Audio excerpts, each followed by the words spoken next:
Em nome do Pai que me criou, em nome do Filho que me resgatou, e em nome do Espírito Santo que me santificou.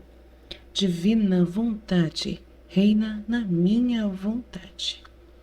Ó minha mãe, eu te amo e tu me amas. Dai-me um gole da vontade divina à minha alma. Me abençoa, Mãe, para que todas as minhas ações sejam feitas diante de vossos olhos maternais. Em nome do Pai, do Filho e do Espírito Santo. Amém. Suprema Majestade, eu venho em sua divina vontade, em nome de todos, do primeiro ao último homem que existirá na terra, para dar a ti as homenagens que tendes direito, às adorações, os louvores, o amor, as reparações por todos e por cada pecado. Venho, ó Senhor, na tua divina vontade. Dou-te a minha vontade humana por meio do Imaculado Coração de Maria, que possui todos os dons e os frutos da divina vontade. Dai-me então, Senhor, a tua divina vontade. Vem, ó divina vontade, nesta ação que eu estou a fazer e em todas as ações que eu farei durante este dia. Amém. Fiat.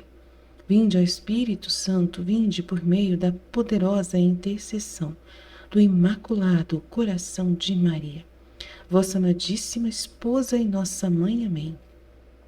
Vinde, ó Espírito Santo, vinde por meio da poderosa intercessão do Imaculado Coração de Maria, vossa amadíssima esposa e nossa mãe. Amém. Vinde, ó Espírito Santo, vinde por meio da poderosa intercessão do Imaculado Coração de Maria, vossa amadíssima esposa e nossa mãe. Amém. Sejam todos muito bem-vindos, continuando a leitura do livro, do Compêndio de Teologia Mística e Ascética, com a compreensão do Livro do Céu da serva de Deus Luísa Picarreta. O livro que é nada mais que um diário do nosso Criador, Nosso Deus vem falar através do seu Verbo encarnado, Jesus Cristo, nosso Salvador, e a palavra do Pai, ditando a Luísa Picarreta tudo sobre a sua divina vontade, que nada mais é do que o plano divino de Deus sobre todas as criaturas. E nós aqui, do canal Fiat Voluntas Tua Brasil, não lemos livros, tá? Nós queremos deixar claro, a nossa missão não é ler livros para você. Você mesmo tem a capacidade de baixar esses escritos, todos que nós deixamos sempre à disposição, os PDFs, para que você mesmo possa baixar o livro. E você mesmo faça a sua leitura pessoal, para que o Espírito Santo venha inspirar você, na leitura que você for fazer, para que você possa receber essa ação do Espírito Santo em você. O Espírito Santo não atua na pessoa preguiçosa, atua na pessoa ativa, que vai ler o livro, que vai pegar nas suas mãos o livro e vai fazer a leitura meditada. Nós não fazemos o trabalho, de ler o livro como um robô, para que você possa ouvir e somente ouvir no meio do barulho, no meio com o seu, não sei como, para você achar que você vai pegar alguma informação a mais, do Espírito Santo, somente ouvindo a minha voz, lendo o conteúdo para você. Não é essa a nossa intenção deste canal. Então, estou comentando isso porque eu ouvi um comentário de uma pessoa que deixou no canal dizendo que gostaria que nós lêssemos os livros sem nenhum comentário da nossa parte. Então, nós esclarecemos, a nossa missão aqui não é fazer esse trabalho. Nós não somos robôs, Nós somos seres humanos iluminados por Deus, que estamos sendo, regidos pela ação do Espírito Santo, através do dom de viver na vontade divina.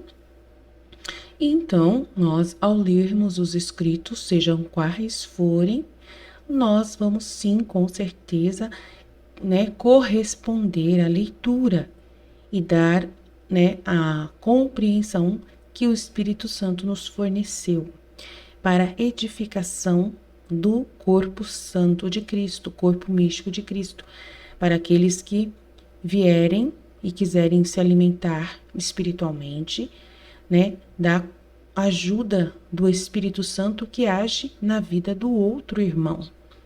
Então você precisa estar aberto de todo o coração, né? Quando nós podemos, sim, lemos o livro, fazemos uma leitura somente do conteúdo, quando nós podemos, mas não é essa a nossa missão. Então, nós colocamos a prioridade naquilo que é nossa missão, no que é o pedido de Jesus para nós. Então, nós lemos os escritos das místicas, muitas vezes, sim, né? Lendo e depois refletindo, passo a passo, o que o Senhor está querendo dizer. Muitas pessoas não compreendem, né, a leitura espiritual e precisam de quem, né, e precisa de alguém que possa, pela iluminação do Espírito Santo, ajudar a compreender, aumentar a compreensão desses escritos. E assim é o chamado que nós temos neste canal. Então, peço a compreensão e o respeito para o nosso trabalho. Quem não gosta tem todo o direito de baixar os escritos no nosso site www.livrodocel.com.br. Nós temos lá, muitas vezes online mesmo, o conteúdo, ou temos como, né, dar para você o meio de você baixar o PDF. Tá? Se você não conseguir encontrar os PDFs dos livros dentro do nosso canal, lá tem no site livrodocel.com.br, escrito lá um pedacinho lá, encontre tudo rapidinho. E lá tem o drive, né, o local onde você pode baixar o livro. Tem também, no menu também, tem uma parte do menu do nosso site, que está escrito lá, baixe o livro do céu em PDF. Lá tem todos os livros do 1 ao 36 para que você possa baixar facilmente. Então, nós estamos facilitando ao máximo. E dentro também da descrição dos nossos vídeos, né, na própria descrição dos vídeos, nós temos as playlists de leituras do livro do céu, que foram lidas através do robô mesmo, que leu, e algumas leituras que nós fizemos também dentro do tempo que nós temos, né? Então, você pode encontrar na playlist de leituras do livro do céu. O livro do céu foi lido sem nenhum comentário. Então, você pode procurar lá, que alguns têm, não todos, mas alguns dos livros do céu estão lá para você poder ouvir somente o conteúdo da leitura. Mas essa não é a nossa missão, não é o nosso propósito. Então, vamos lá, continuando lendo e meditando o livro, né, da Teologia Mística e Ascética, do Dr. Adolphe Tanqueray, né? Acho que é um padre, na verdade. Então, vamos continuar a terceira parte. Agora nós vamos ler sobre a redenção e os seus efeitos. A redenção é uma obra maravilhosa. A obra-prima de Deus que refaz o homem desfigurado pela culpa e o repõe, em certo sentido, no estado melhor que o anterior à queda, a tal ponto que a Igreja, na sua liturgia, não receia bem dizer a culpa que nos valeu um tal Redentor como homem Deus. Ó feliz culpa, sua natureza. Deus que de toda a eternidade previra a queda do homem, quis também de toda a eternidade preparar aos homens um Redentor na pessoa de seu Filho, que resolveu fazer-se homem, assim constituído cabeça da humanidade. Poderia expiar perfeitamente o nosso pecado e restituir-nos com a graça todos os direitos ao céu. Deste modo, soube tirar o bem do mal e conciliar os direitos da justiça com os da bondade. É evidente que não era obrigado a exercer plenamente todos os direitos de justiça. Teria podido perdoar ao homem contentando-se da reparação imperfeita que a este fosse possível. Julgou, porém, mais digno da sua glória e mais útil ao homem colocá-lo em estado de poder reparar completamente a culpa. A justiça perfeita exigia uma reparação adequada igual à ofensa, oferecida por um representante legítimo da humanidade. É o que Deus realiza plenamente pela encarnação e redenção. Deus encarna o seu Filho, constitui-o, por isso mesmo, chefe da humanidade, cabeça de um corpo místico, cujos membros somos nós. Este Filho tem, pois, direito de operar e reparar em nome de seus membros. Esta reparação é não somente igual à ofensa, senão que imensamente a supera por ter valor moral infinito, porquanto, como o valor moral de uma ação vem, antes de tudo, da dignidade da pessoa, todas as ações do homem-deus têm um valor infinito. Um só dos seus atos teria, pois, bastado para reparar adequadamente todos os pecados dos homens. Ora, Jesus praticou atos inumeráveis de reparação, inspirados pelo mais puro amor a Deus, completou-os pelo ato mais sublime e heróico, a imolação total de si mesmo durante a sua dolorosa paixão e no Calvário. Por conseguinte, satisfez abundante e superabundantemente. Esta reparação é do mesmo gênero que a culpa. Adão tinha pecado por desobediência e orgulho. Jesus expia por meio da humilde obediência, inspirada pelo amor a Deus, que foi até a morte de cruz. E assim como na queda interviera uma mulher para arrastar Adão, assim também na redenção intervém uma mulher pelo seu poder de intercessão e por seus méritos. Maria, a Virgem Imaculada, a mãe do Salvador, que coopera com ele, posto que secundariamente na obra reparadora. Assim, é plenamente satisfeita a justiça, mas a bondade sê-lo-á ainda mais. E com efeito, a infinita misericórdia de Deus, do amor excessivo que ele nos tem, é que as sagradas escrituras atribuem a redenção. Deus, que é rico em misericórdia, diz São Paulo, pela sua extrema caridade com que nos amou, convivificou-nos em Cristo. As três divinas pessoas concorrem à porfia nessa obra, e cada uma delas com um amor que parece verdadeiramente até o excesso. O Pai não tem senão um filho, igual a si próprio, que ama como a si mesmo e de quem é infinitamente amado. Ora, esse Filho único se dá, ele entrega, sacrifica-o por nós para nos restituir a vida que pelo pecado havíamos perdido. Podia, acaso, ser o Pai mais generoso, entregando o seu próprio Filho? E depois nos dar o seu próprio Filho, não foi nos dar tudo? O próprio Filho é tudo que o Pai tinha, né? O Filho aceita então jubilosamente, generosamente a missão que lhe é confiada. Desde o primeiro momento da encarnação, oferece-se ao seu Pai como vítima para substituir todos os sacrifícios da antiga lei. E toda a sua vida não será mais que um longo sacrifício, completado pela imolação do Calvário, sacrifício inspirado pelo amor que nos tem. Cristo amou-nos e entregou-se a si mesmo por nós, como oblação e hóstia a Deus, em odor de suavidade. Para completar a sua obra, envia-nos o Espírito Santo, o amor substancial do Pai e do Filho, que não contenta em derramar em nossas almas a graça e as virtudes infusas, sobretudo a divina caridade, se nos dará a si mesmo, para podermos gozar não somente da sua presença e dos seus dons, senão também da sua própria pessoa em nós. A caridade de Deus foi difundida em nossos corações pela ação do Espírito Santo que nos foi dado, através desse dom da divina vontade, que o Espírito Santo vem morar em nós e trazendo o Pai e o Filho juntos.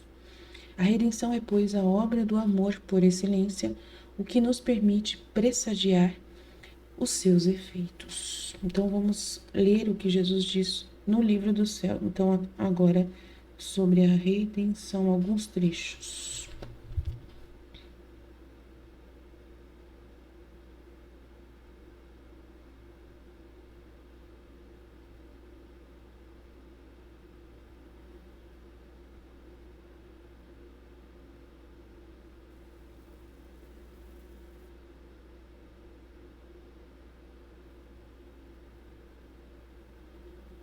Ele vai dizer: minha filha,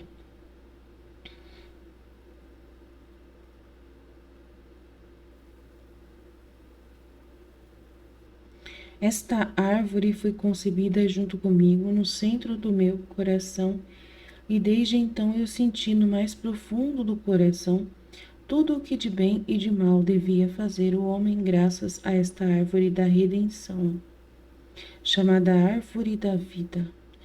Tanto que todas aquelas almas que se mantêm unidas a esta árvore, recebendo vida da graça no tempo, e quando eu os tiver feito crescer bem, lhes fornecerá vida da glória na eternidade, de glória na eternidade. No entanto, qual não é a minha dor? Que se não podem arrancar a árvore, não podem tocar o tronco. Muitos tratam de cortar-me os ramos para fazer que, se as almas não recebem a vida, e tirar-me toda a glória e o prazer que esta árvore de vida me teria produzido.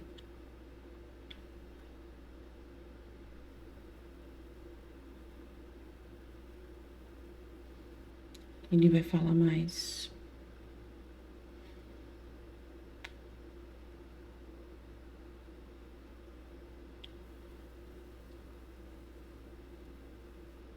Ele diz que na criação formou o mundo material e na redenção ele formou o mundo espiritual.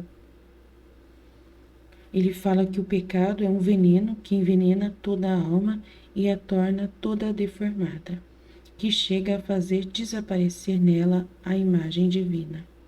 E a dor destrói este veneno e lhe restitui minha imagem, a dor da contrição. A verdadeira dor da contrição, o arrependimento, é um antídoto. E à medida que a dor destrói o veneno, faz um vazio na alma. Este vazio o enche a minha graça. Esta é a causa do meu agrado, porque vejo ressuscitada por meio da dor a obra da minha redenção. Então, no meio da dor da reparação, né, da contrição do coração, ele vê ressuscitada a obra da redenção na alma que se arrepende dos seus pecados.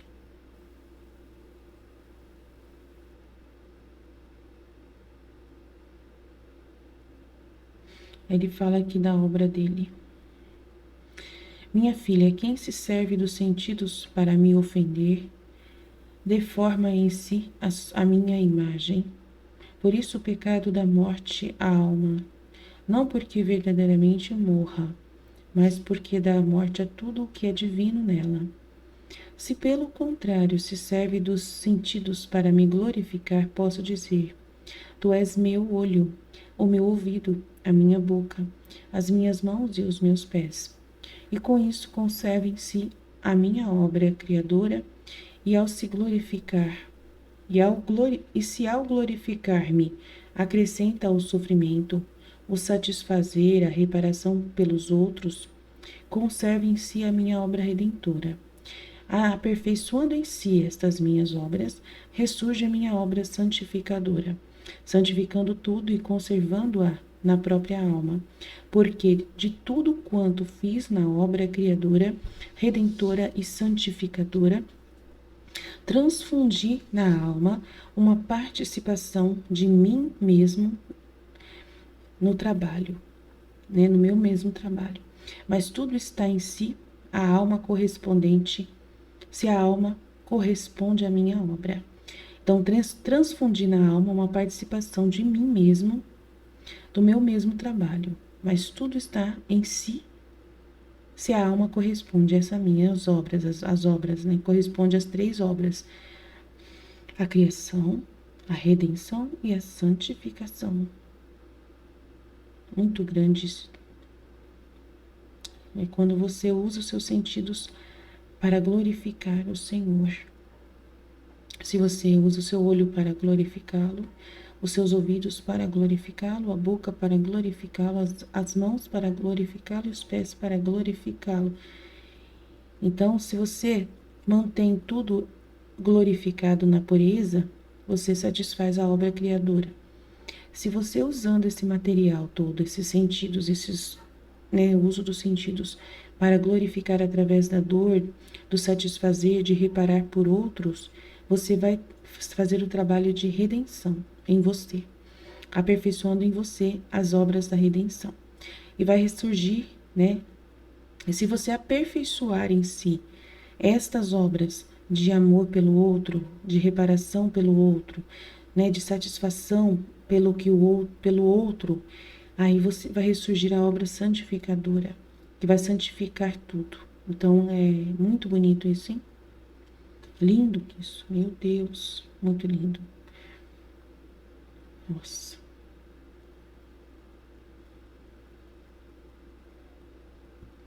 Aí ele vai falar mais sobre a redenção. Minha filha, não te admires, porque não há beleza que iguale ao sofrer, só pelo amor de Deus. De mim partem continuamente duas flechas, uma do meu coração, que é de amor, e fere a todos aqueles que estão no meu regaço, isto é, que estão na minha graça. E esta flecha produz chagas, mortifica, irrita, aflige, atrai, revela, consola e continua a minha paixão e redenção naqueles que estão em meu colo. A outra parte de meu trono eu o confio aos anjos, os quais, como ministros meus, fazem correr esta flecha sobre qualquer espécie de pessoas, punindo-as e excitando-as todos à conversão. Eis que também em você que sofre por mim, eu continuo a obra da redenção. Naquele que sofre, né, que participa das dores de Cristo, que se coloca à disposição de sofrer em nome, por causa de Jesus Cristo, continua a obra da redenção.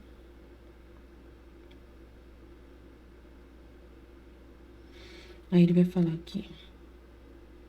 Filha amada minha, não te admires do que vês, porque não estás sozinha. Ou és única, porque em todos os tempos tive almas que, na medida em que uma criatura pode, de algum modo, receber a finalidade da criação, redenção e santificação, e que a criatura possa receber todos os bens pelos quais a criei, redimi e santifiquei. Caso contrário, se eu não estivesse em todo o tempo, mesmo que fosse um apenas, se frustraria toda a minha obra. Pelo menos por algum tempo, esta é a ordem da minha providência, da minha justiça e do meu amor, que em cada tempo tivesse ao menos uma só, a que eu pudesse participar todos os bens, e que a criatura me desse tudo o que me deve como criatura. De outra maneira, em que aproveitaria manter o mundo? No momento o destroçaria. Por isso, precisamente, às vezes escolho almas que aproveitam, escolho almas em que aproveitaria manter o mundo, no momento o destroçaria se não tivesse essas almas. E por isso, precisamente, escolho as almas vítimas, porque assim como a divina justiça encontrou em mim tudo o que deveria encontrar em todas as criaturas e participou-me dos todos os bens que teria participado a todas as criaturas, de modo que a minha humanidade continha tudo. Assim, nas almas vítimas, encontro tudo nelas e lhes compartilho todos os meus bens. No tempo da minha paixão, tive a minha amadíssima mãe, que, enquanto lhe participava todas as minhas penas e todos os meus bens, ela, como criatura, estava atentíssima a reunir em si tudo o que me teriam feito as criaturas, assim que eu encontrava nela toda a minha satisfação e toda a gratidão, o agradecimento, o louvor, a reparação, a correspondência que devia encontrar em todos os outros. Logo vinha Madalena, João e assim em todos os tempos da igreja. Por isso, para fazer que ditas almas me fossem agradáveis, mais agradáveis, e pudesse sentir-me atraído a dar-lhes tudo, as previno primeiro e logo lhes enobreço a alma, o corpo, o trato e até a voz, de modo que só uma palavra tem tanta força, é tão graciosa, doce, penetrante, que tudo me comove e me enternece. Me transforma, muda-me, e eu digo, é esta voz da minha amada. Não posso fazer menos que escutá-la. Seria como se quisesse negar-me a mim mesmo o que quer. Se não devo escutá-la, convém-me tirar a vontade de fazê-la falar, mas mandá-la vazia jamais. Assim que entre ela e eu, há tal eletricidade de união que a própria alma não pode compreender tudo nesta vida, ainda que a compreenda com toda clareza na outra. Então são almas que ele consegue tirar dessa alma tudo, né? Dar para essa alma e tirar dela toda a satisfação que ele precisa de todas as três obras da redenção, da criação, da redenção e da santificação. Muito incrível.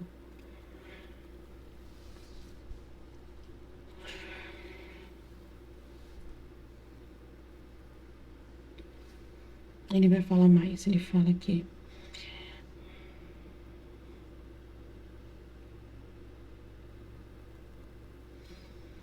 ela pergunta: Meu Jesus bendito, depois do sacrifício que eu fazia, essas pessoas iam dizendo fofocas e fofocas.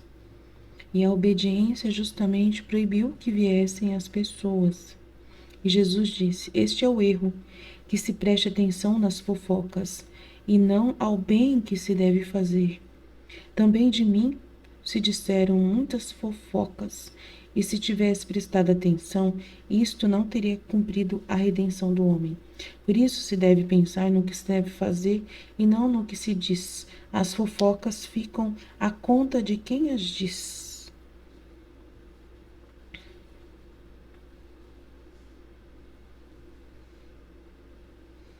Então vamos continuar lendo os efeitos da redenção e tem mais trechos, muito trechos sobre a redenção no livro do céu. Não contente de reparar pela sua satisfação a ofensa feita a Deus e de nos reconciliar com Ele, Jesus merece-nos todas as graças que havíamos perdido pelo pecado e outras ainda. Restituiu-nos em primeiro lugar os bens sobrenaturais perdidos pelo pecado. A graça habitual, com seu cortejo de virtudes infusas e dons do Espírito Santo, e para melhor se adaptar à natureza humana, institui os sacramentos, sinais sensíveis que nos conferem a graça em todas as circunstâncias importantes da vida e nos dão assim mais segurança e confiança. Graças atuais abundantíssimas, que temos direito de crer até mais abundantes do que no estado de inocência, em virtude da palavra de São Paulo. É perfeitamente verdade que o dom da integridade não nos é imediatamente restituído, mas só progressivamente. A graça da regeneração deixa-nos abraços com a tríplice concupiscência e todas as misérias da vida, mas dá-nos a força necessária para triunfar de tudo isso.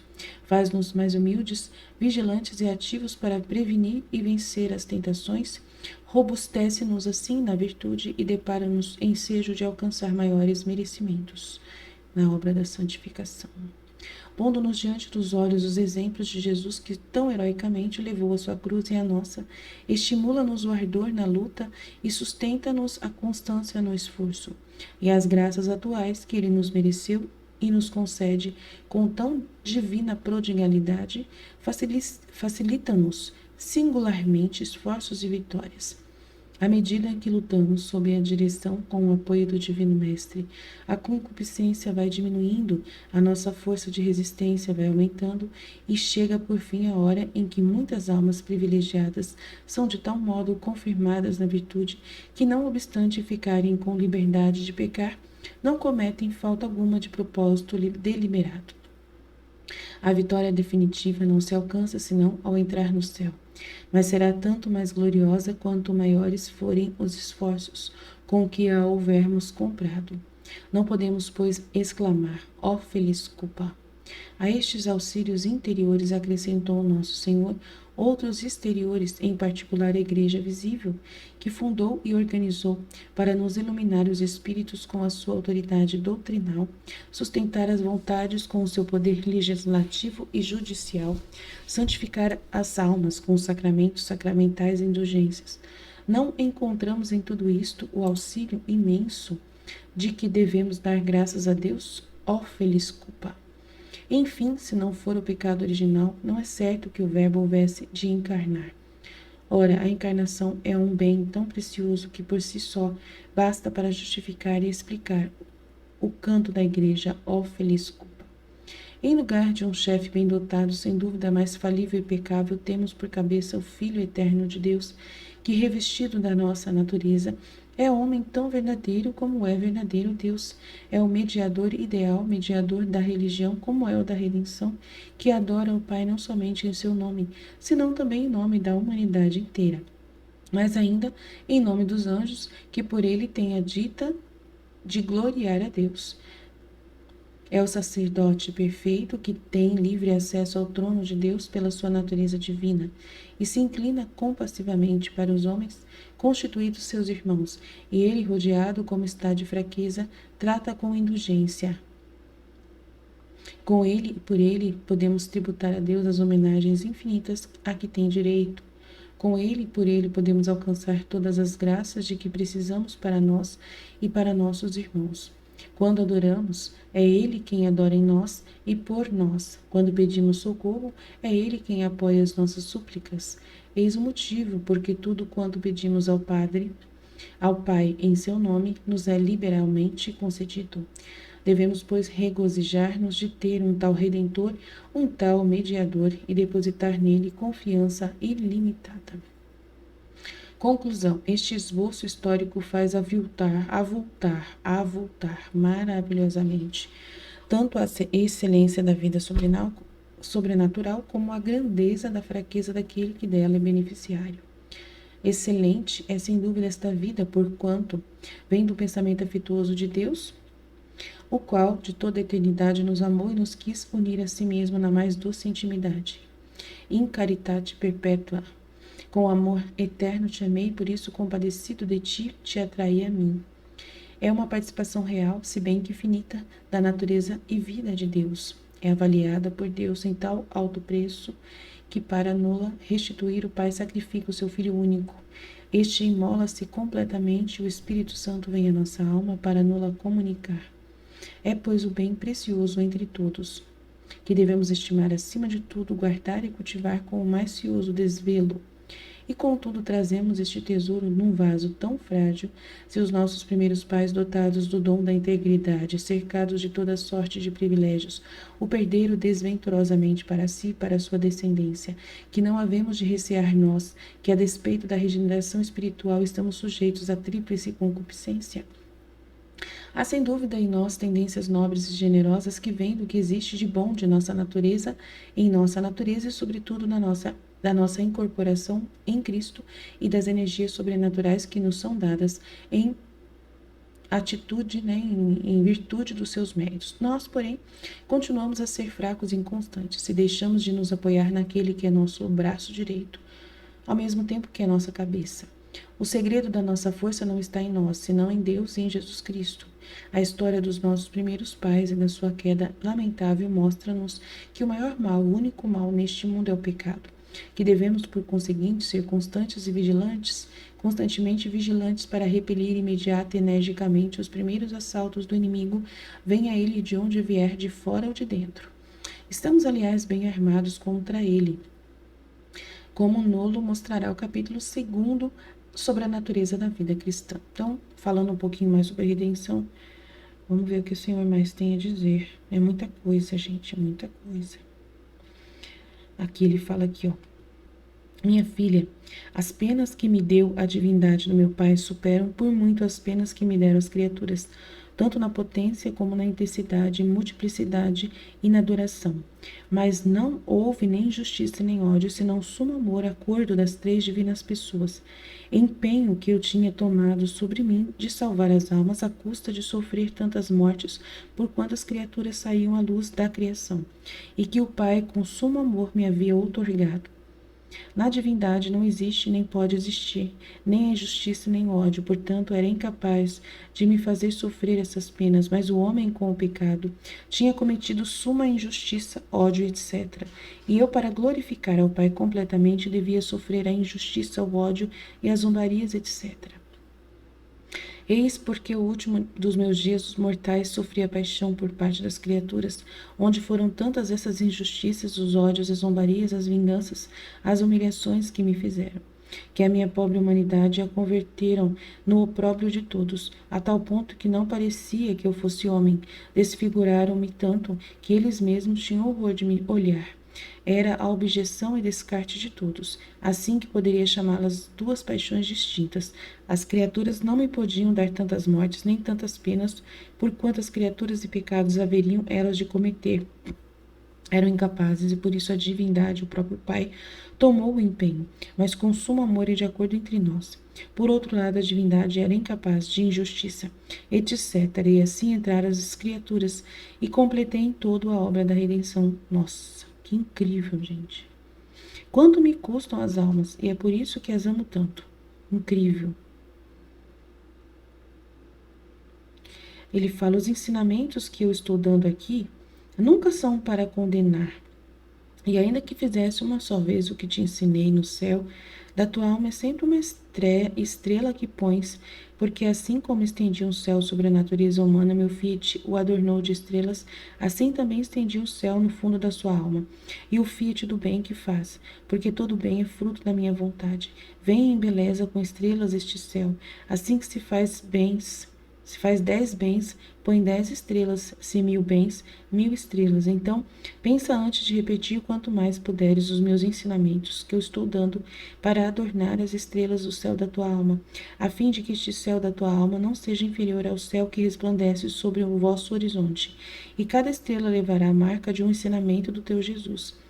Quanta honra me darás. Então, ele está dizendo aqui, ela está falando assim, Senhor, quantas coisas você me diz desses ensinamentos, ó, como eu escasseio em agradá-lo, como eu me sinto incapaz para tudo.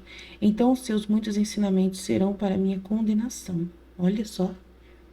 Aí ele fala, nunca que esses ensinamentos que eu estou dando nos livros para você é para sua condenação. Nunca. É só para glória, glória, glória da minha do céu, né?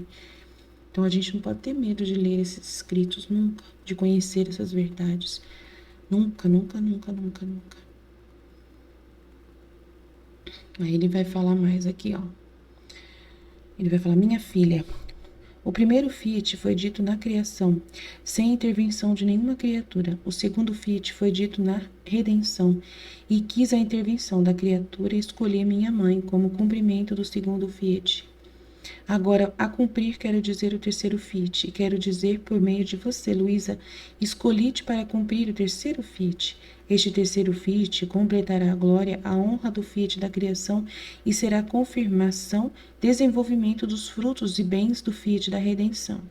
Estes três Fiats representarão a Santíssima Trindade sobre a terra, e terei o Fiat voluntas tua, assim na terra como no céu. Estes três Fiats serão inseparáveis, um será a vida do outro, serão um e trino, mas distintos entre eles. Meu amor o quer, minha glória o exige, porque tendo tirado do seio de minha potência criadora os primeiros dois Fiats, que fazer sair o terceiro Fiat, não podendo conter mais meu amor, e isto para completar a obra que saiu de mim, de outra forma ficaria incompleta a obra da criação e da redenção. E ao ouvir isto, fiquei não só confusa, mas como aturdida e dizia entre mim, será possível tudo isto? Há tantos, e se isto é verdade que me escolheu a mim, parece-me que seja uma das habituais loucuras de Jesus. Além disso, que poderia fazer dizer dentro de uma cama, meio aleijada e inepta qual eu sou, poderia eu fazer frente à multiplicidade e infinitude do Fiat da criação e redenção, sendo meu Fiat semelhante aos outros dois Fiats, devo correr junto com eles, multiplicar-me com eles, fazer o bem que eles fazem, entrelaçar-me com eles. Jesus, pense no que você faz. Eu não sirvo para tanto, tadinha. Mas quem pode dizer todas as loucuras que eu disse? Então meu Jesus veio e me disse, minha filha, calma-te, eu escolho quem me agrada. Deve saber que todas as minhas obras as inicio entre eu e uma só criatura. Depois elas são difundidas. Com efeito, quem foi o primeiro espectador do Fiat da criação? Adão e depois Eva. Certamente não foram uma multidão de nações, mas depois de anos e anos foram espectadores vários povos e multidões de povos. No segundo Fiat da redenção, a espectadora foi somente minha mãe. Nem mesmo São José soube de algo. Minha mãe se encontrava em condições maiores que as suas. Era tanta a grandeza da força criadora da minha obra que senti em si, que confusa não sentia a força de dizer uma só palavra a ninguém.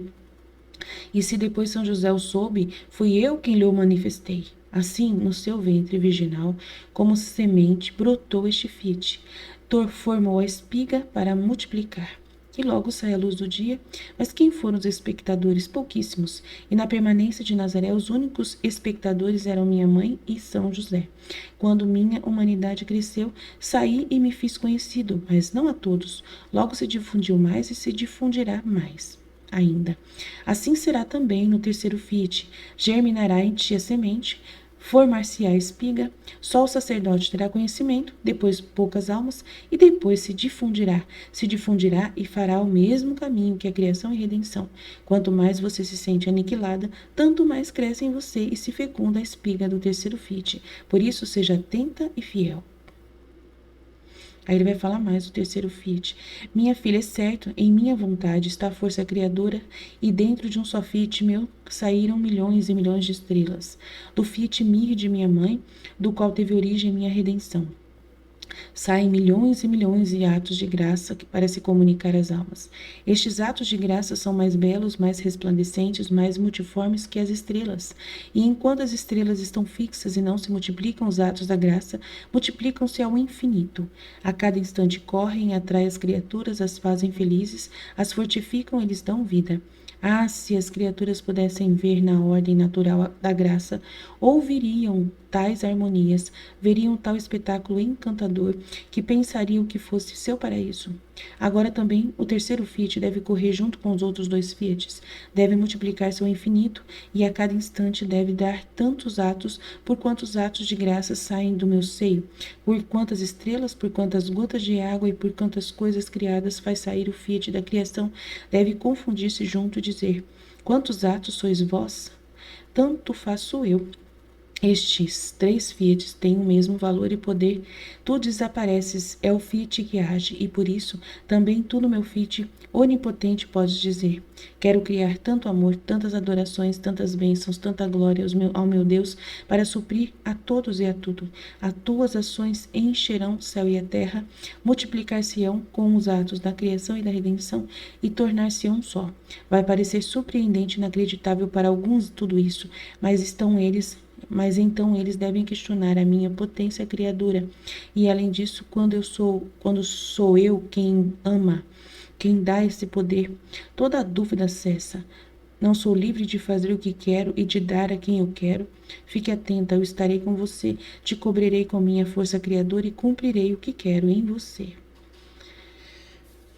Então, gente, é isso aí. Vamos ver mais, né, sobre o que a gente pode dizer. Mas a redenção tem muita coisa. Não dá para ler tudo. Não vai dar para ler tudo, é muita coisa. Capítulo 2, Natureza da vida cristã. A vida sobrenatural, visto ser uma participação da vida de Deus, em virtude dos merecimentos de Jesus Cristo. O que está escrito aqui? A vida sobrenatural, visto ser uma participação da vida de Deus. Em virtude dos merecimentos de Jesus Cristo, define-se por vezes a vida de Deus em nós, tá? Ou a vida de Jesus em nós. Essas expressões são exatas, se há o cuidado de as explicar bem, de sorte que se evite qualquer resquício de panteísmo, não sei o que é isso. Efetivamente, nós não temos uma vida idêntica à de Deus ou à de Jesus, senão uma semelhança dessa vida, uma participação limitada, se bem que real, dessa vida. Podemos, pois, defini-la, uma participação da vida divina conferida pelo Espírito Santo que habita em nós, em virtude dos méritos de Jesus Cristo. É a vida na divina vontade, isso aqui, né? E pode ser plenamente, isso aqui pode ser pleno, né? Com o dom da divina vontade, né? Pode ser, você pode se perder totalmente, ser consumido plenamente e viver a fusão plenamente, né? Com Deus, que vai habitar plenamente em você em virtude dos méritos de Jesus Cristo, o qual devemos cultivar contra as tendências opostas. É, pois, fácil de ver que a vida sobrenatural é uma vida em que Deus tem parte principal e nós a secundária. Isso. E Deus, a Santíssima Trindade, também se diz o Espírito Santo que vem em pessoa conferir-nos esta vida, pois que só Ele nos pode tornar coparticipantes de sua própria vida. Comunicá-lo-á em virtude dos merecimentos de Jesus Cristo, que é a causa meritória, exemplar e vital da nossa santificação. É, pois, muito verdade que Deus vive em nós, que Jesus vive em nós, mas a nossa vida espiritual não é idêntica à de Deus ou à de nosso Senhor Jesus Cristo. É, tudo bem, né? Na carne, sem da santidade humana isso aqui, né? Agora, quando a gente viver na santidade divina, é fusão total e é idêntica, inseparável, tá? Então, não funciona dessa forma, mas vamos continuar lendo aqui. Então, a vida da santidade humana é distinta, é somente uma união, é apenas semelhante a uma e a outra. A nossa vida consiste em utilizar os dons divinos para vivermos em Deus e para Deus para vivermos em união, a santidade humana, imitando-o. E como a tríplice concupiscência persiste em nós, não podemos viver senão combatendo-a a todo o instante. Como, por outro lado, Deus nos dotou de um organismo sobrenatural. Temos obrigação de o fazer crescer por meio de atos meritórios e da fervorosa recepção dos sacramentos. Tal é o sentido da definição que acabamos de dar. Todo este capítulo não será mais do que a explicação e desenvolvimento dela. Ao mesmo tempo, iremos tirando conclusões práticas sobre a devoção à Santíssima Trindade, sobre a devoção e união com o Verbo encarnado e até sobre a devoção à Santíssima Virgem e os santos, conclusões que derivam de suas relações com o Verbo encarnado. Posto que a ação de Deus e da alma se desenrolam paralelamente na vida cristã, trataremos para mais clareza em 2 artigos sucessivos da parte de Deus e da parte de homem. Primeiro, por si mesmo, habita em nós, logo devoção à Santíssima Trindade. Dota-nos de um organismo sobrenatural. Pelo seu Verbo encarnado, que é principalmente a causa meritória, a causa exemplar de nossa vida, a causa vital, logo devoção ao Verbo encarnado. Por Maria, que é secundariamente causa meritória da nossa vida, causa exemplar, causa distribuidora de graças, logo devoção a Maria. Quarto, pelos anjos e santos, imagens vivas de Deus, venerá-los, intercessores invocá-los, modelos imitá-los, tudo santidade humana, tá? Lutando contra a concupiscência, o mundo demônio, santificando as nossas ações, seu tríplice valor, condições de mérito, meio de tornar os nossos atos mais meritórios, recebendo dignamente os sacramentos, a graça sacramental, a graça da penitência especial e da Eucaristia, tudo santidade humana. Nós vivemos e operamos para Deus, a santidade humana. Isso aqui é santidade humana, tá? A santidade divina é diferente. Vamos lá, Jesus, santidade divina. Vou escrever o que a gente pode falar da santidade divina.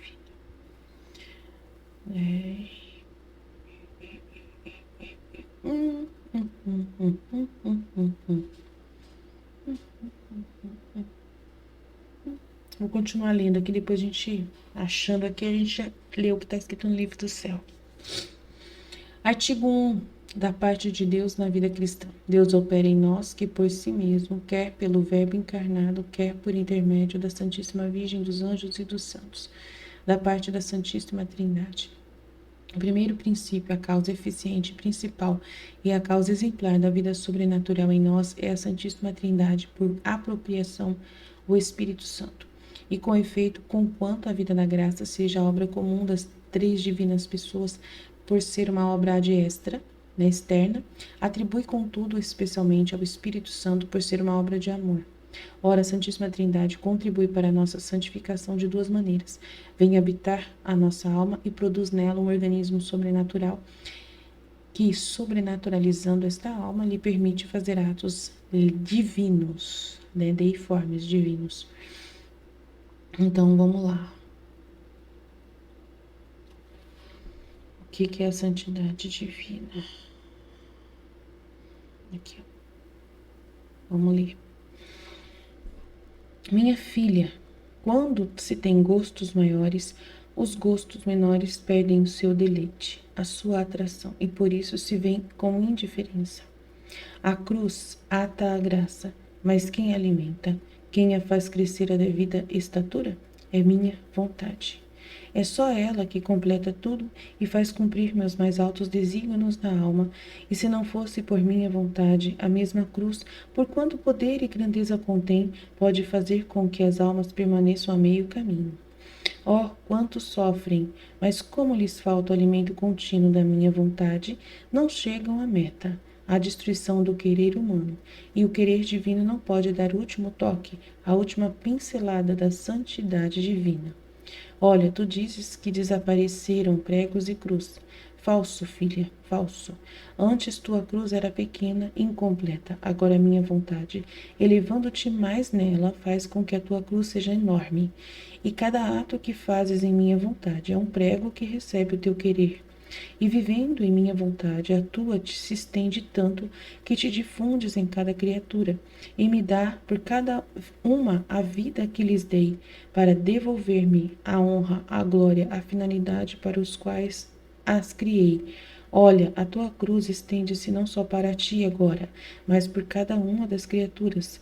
Assim que por toda parte vejo a tua cruz, primeiro via só em ti, para ti, agora vejo-a por todos que deve, por todos, por toda a parte, desculpa. Agora vejo-a por toda a parte, este fundir-te da sua vontade humana com a minha vontade, sem nenhum interesse pessoal para você, senão somente para me dar o que todos deveriam me dar e para dar a todos o bem que o meu querer contém. E só da vida divina, não da humana, assim que só minha vontade é a que forma esta santidade divina na sua alma. Então as suas cruzes anteriores eram santidade humana, e o humano, por quanto santo seja, não sabe fazer coisas grandes, mas pequenas, muito menos elevar a alma à santidade e à fusão do agir de seu próprio Criador.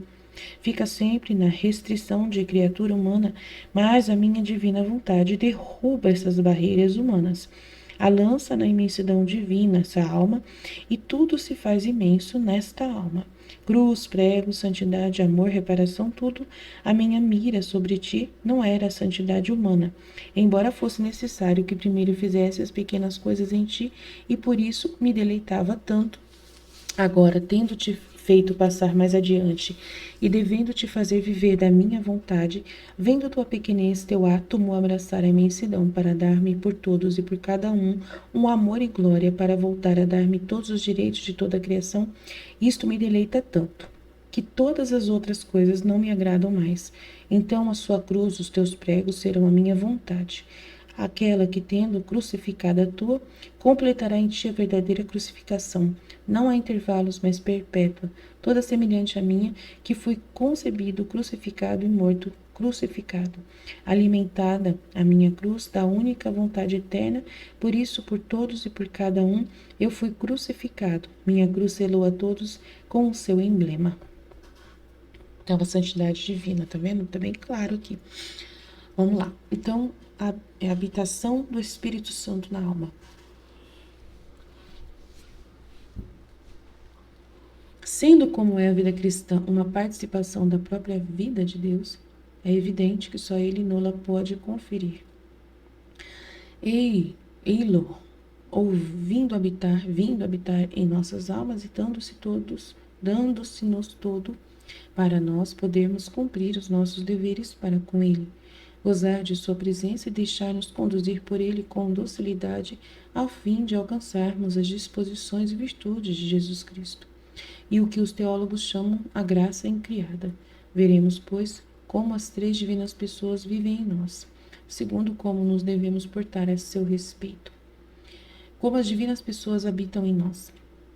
Deus, ensina São Tomás, está naturalmente nas criaturas de três maneiras diferentes por potência, neste sentido que as criaturas estão sujeitas ao seu império por presença, enquanto vê tudo, até os mais secretos pensamentos da nossa alma.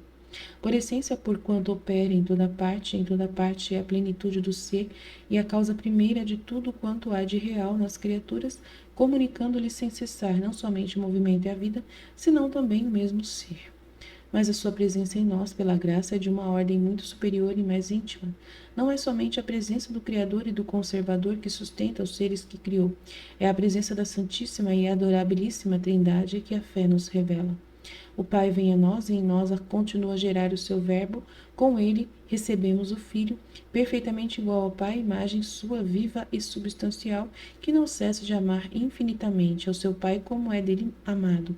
Deste amor recíproco procede o Espírito Santo, pessoa igual ao Pai e ao Filho, laço mútuo entre eles ambos e contudo distinto de um e do outro, que de maravilhas se não renovam numa alma um estado de graça. O que caracteriza esta presença é que Deus não somente está em nós, senão que se nos dá para dele podermos gozar conforme a linguagem dos nossos livros santos. Podemos dizer que pela graça Deus se nos dá como Pai, como amigo, como colaborador, como santificador e que assim é verdadeiramente o próprio princípio da nossa vida interior, sua causa eficiente e exemplar. Na ordem da natureza, Deus está em nós como Criador e soberano Senhor, e nós não somos senão seus servos, propriedade e coisa sua. Mas na ordem da graça, dá-se-nos Ele como nosso Pai, e nós somos seus filhos adotivos, privilégio maravilhoso que é base da nossa vida sobrenatural e o que repetem constantemente São Paulo e São João. Deus adota-nos conseguintemente por seus filhos de um modo muito mais perfeito que os homens o fazem pela adoção legal. Estes podem, sem dúvida, transmitir muito bem aos seus filhos adotivos o nome e os bens, mas não o sangue e a vida. A adoção legal, diz com razão o cardeal Mercier, é uma ficção. O filho adotado é considerado pelos pais adotivos como se fosse um filho e recebe deles a herança a qual houvera tido direito, o fruto de sua união. A sociedade reconhece essa falsidade, e sanciona os seus efeitos. Contudo, o objeto da ficção, da falsidade, não se transforma numa realidade. A graça da adoção divina não é uma falsidade, como é na adoção humana. É uma realidade. Incrível, hein? Uau! Deus outorga àqueles que têm fé no seu verbo a filiação divina. Incrível isso, gente. Muito incrível isso. Isso aqui é um mistério infinito, né? É lindo. Essa filiação não é nominal, é efetiva. Nossa. Entramos em posse da natureza divina. É muito incrível isso aqui. Um enxerto, que é feito um enxerto em Jesus Cristo. De todos nós somos enxertados na vida de Jesus e aí nós adquirimos a vida dele, retiramos dele o mérito de podermos sermos chamados filhos verdadeiros de Deus pela fé. É certo que esta vida divina não é em nós mais do que uma participação, consorte, uma semelhança, uma assimilação que faz de nós não deuses, mas seres deiformes, divinizados, seres divinizados. Mas nem por isso é menos verdade que é ou não uma ficção, uma falsidade, senão uma realidade, uma realmente vida nova, não igual, senão semelhante à de Deus, e que, segundo o testemunho dos nossos livros santos, supõe uma nova geração ou regeneração. Muito bom. Todas essas expressões mostram que a nossa adoção não é puramente nominal, mas senão verdadeira e real, se bem que muito distinta da filiação do Verbo encarnado. É por isso que, de pleno direito, somos constituídos herdeiros do Reino Celeste, cordeiros daquele que é nosso irmão mais velho. Não é para repetirmos as palavras tão enternecedoras de São João, vedete, não sei o que significa. Deus terá, pois, para conosco a dedicação, a ternura de um pai. Ele mesmo se compara à mãe que jamais pode esquecer os seus filhinhos. Sem dúvida, ele o mostrou de sobra. Esse amor, pois que, para salvar os seus filhos perdidos, não hesitou em dar e sacrificar o seu filho unigênito, realmente. É este mesmo amor que o leva a dar-se tudo, desde agora e de modo habitual, aos seus filhos adotivos, habitando em seus corações. Mas habita, pois, como Pai amantíssimo e dedicadíssimo. Mas dá-se-nos também o título de amigo. A amizade acrescenta às relações de pai e de filho uma certa igualdade, uma certa intimidade, uma reciprocidade que implica nas mais doces comunicações. Ora, são precisamente relações deste gênero que a graça estabelece entre Deus e nós. É evidente que, tratando-se de Deus e do homem, não é possível falar de igualdade verdadeira, senão de uma certa semelhança que basta a estabelecer uma verdadeira intimidade. E com efeito Deus confia-nos os seus segredos, fala-nos não somente pela sua igreja, senão também de um modo interior pelo seu Espírito Santo. E assim na última ceia declara Jesus aos seus apóstolos que daí em diante já não os chamará servos, senão amigos, porque não terá mais segredos para eles. Será, pois, uma doce familiaridade que existe entre amigos quando se sentam face a face à mesa de um banquete. Eis que estou à porta e bato. Se alguém ouvir a minha voz e me abrir a porta, entrarei em casa e cearei com ele e ele comigo. admirável intimidade que não houvéramos jamais ousado ambicionar, se o amigo divino se não tivesse antecipado. E contudo, esta intimidade tem se realizado e realiza-se ainda a cada dia. Não somente nos santos, mas também nas almas interiores que consentem abrir a porta de suas almas ao hóspede divino.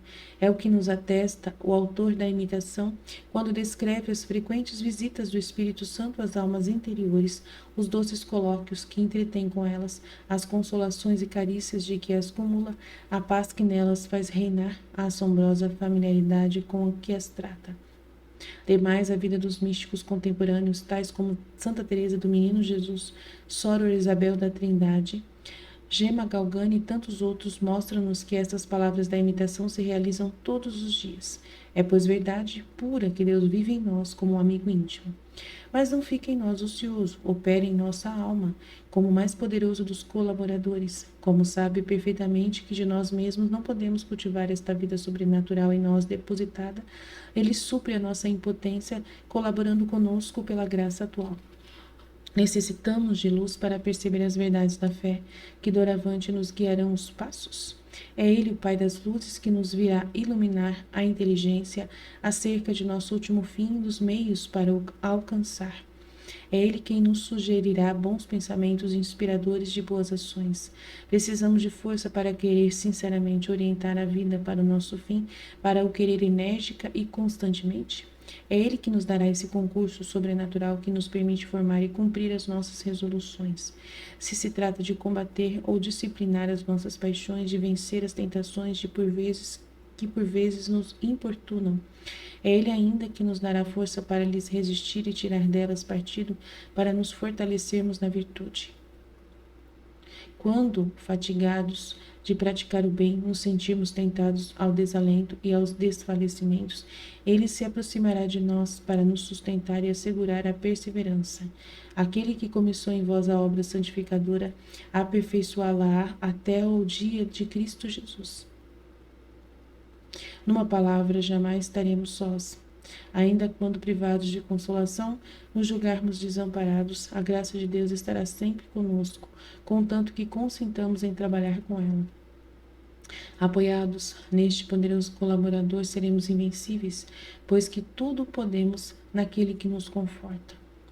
Este colaborador é ao mesmo tempo santificador, vindo habitar a nossa alma, transforma-a num templo santo ornado de todas as virtudes. O Deus que vem em nós pela graça não é efetivamente o Deus da natureza, senão Deus vivo, a Santíssima Trindade, fonte infinita de vida divina, que nada mais ardentemente deseja do que fazer-nos participar de sua santidade. Esta habitação atribui-se muitas vezes ao Espírito Santo por apropriação, por ser obra de amor, mas como é uma obra ad extra, externa, é comum às três divinas pessoas. Eis o motivo por que São Paulo nos chama indiferentemente templos de Deus e templos do Espírito Santo. A nossa alma torna-se, pois, templo de Deus vivo, recinto sagrado, morada divina, reservado a Deus, trono de misericórdia, onde Ele se compraz em distribuir os seus favores celestes e que adorna de todas as virtudes. Logo descreveremos o organismo sobrenatural de que nos dota. E na divina vontade, na santidade divina, é diferente. É diferente. Ele não faz só isso, ele faz mais. Ele dá a sua própria santidade para nós, né? Muito grande. Mas é evidente que a presença em nós do Deus três vezes santo, tal como acabamos de esboçar, não pode deixar de ser santificadora, e que a adorável Trindade vivendo e operando em nós é sem dúvida o princípio de nossa santificação, a fonte da nossa vida interior e é também a sua causa exemplar, pois que filhos de Deus, por adoção, devemos imitar o nosso Pai. Isto melhor se compreenderá estudando como nós devemos portar para com as três divinas pessoas que habitam em nós. Então, por enquanto, vamos terminar assim. Em nome do Pai, do Filho e do Espírito Santo. Amém. Jesus, eu confio em vós, Fiat.